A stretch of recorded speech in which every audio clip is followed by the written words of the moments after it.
Now going for deviation of light by a prism.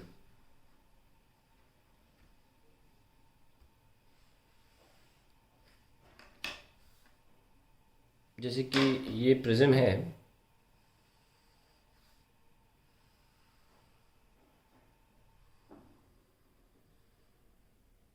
इस angle को हम बोलते हैं एंगल ऑफ प्रिज्म।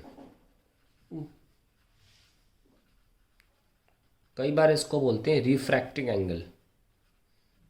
दो नामों से दिया जाए, समझ लो आपको एंगल एपेक्स एंगल दिया जा रहा है। लाइट आई, रिफ्रैक्ट हुई, फर्दर रिफ्रैक्ट हुई, चली गई ऐसे। इसको बोलते हैं इंसिडेंट रे। और नॉर्मल बना लीजिए, बना लिया। तो ये एंगल ऑफ इंसिडेंस है और ये एंगल ऑफ रिफ्रैक्शन R1 है। फिर बनाया नॉर्मल, एंगल ऑफ इमर्जेंस है और ये क्या है R2।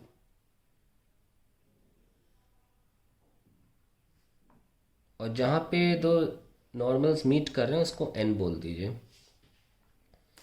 ये हमारी रिफ्रैक्टेड रे है। अब देखिए, अगर प्रिज्म ना होता तो लाइट तो सीधी निकल जाती है ना,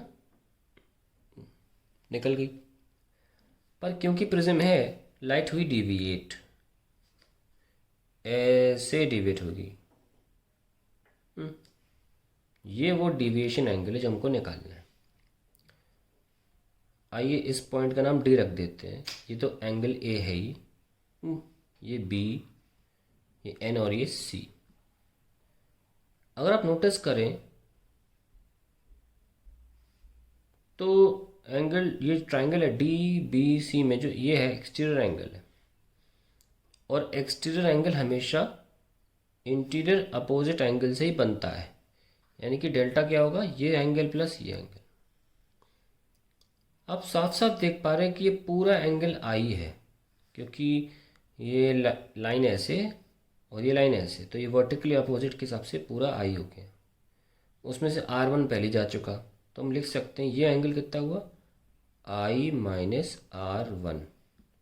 और सिमिलरली ये एंगल कितना हुआ, E minus R2। I think ये बेसिक चीज़ देखने में किसी को इशू नहीं है।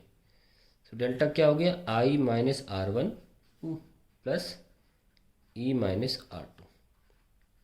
सो I plus E minus R1 plus R2, पहली इक्वेशन। अब अगर आप देखें कि ABNCA ये क्वाड्रिलैटरल है, और क्वाड्रिलैटरल में सारे एंगल्स क्या होते हैं, सब मिला के 360 डिग्री। पर उसमें से एंगल बी और एंगल सी तो 90 और 90 हैं ईच, वो तो हटा दो। तो ए और एन मिला के क्या हो गए, ए प्लस एन मिला के हो गए 180, क्योंकि 90 90 तो खर्च हो गया। अगर आप नोटिस करें तो angle A can be written as 180 minus angle N.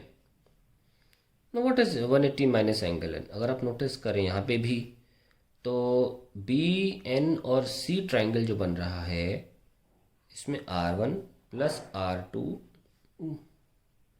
Plus N, ये तीनों मिला के 180 डिग्री, क्योंकि ये सम ट्राइंगल प्रॉपर्टी है, sum angle property of triangle. And R1 plus R2 can be written as 180 minus N. देख सकते हैं आप।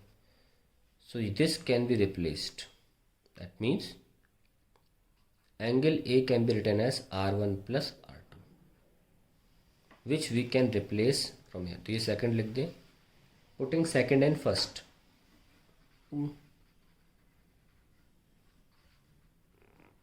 in first क्या मिला हमको, delta is equals to I plus E minus A। So delta plus A is equals to angle of incidence plus angle of emergence. हो गया proof. तो ये बहुत इंपॉर्टेंट प्रूफ है इसका। अब पन्ना चेंज करने पर एक इम्पॉर्टेंट चीज़ सामने ये आती है कि जब प्रिज्म मिनिमम डिविएशन दिखा रहा होता है, एक स्पेसिफिक एंगल पे ही दिखाता है, और ऐसे वक्त जो रिफ्रैक्टेड रे है वो बेस से होती है पैरेलल, और ऐसे time angle of incidence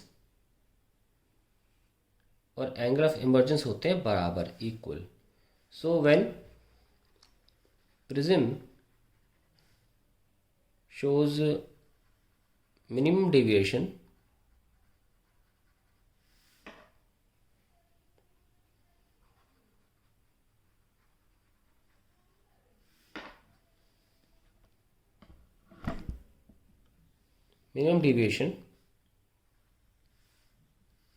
then पहली चीज I equals to E, दूसरी refracted ray is parallel to base.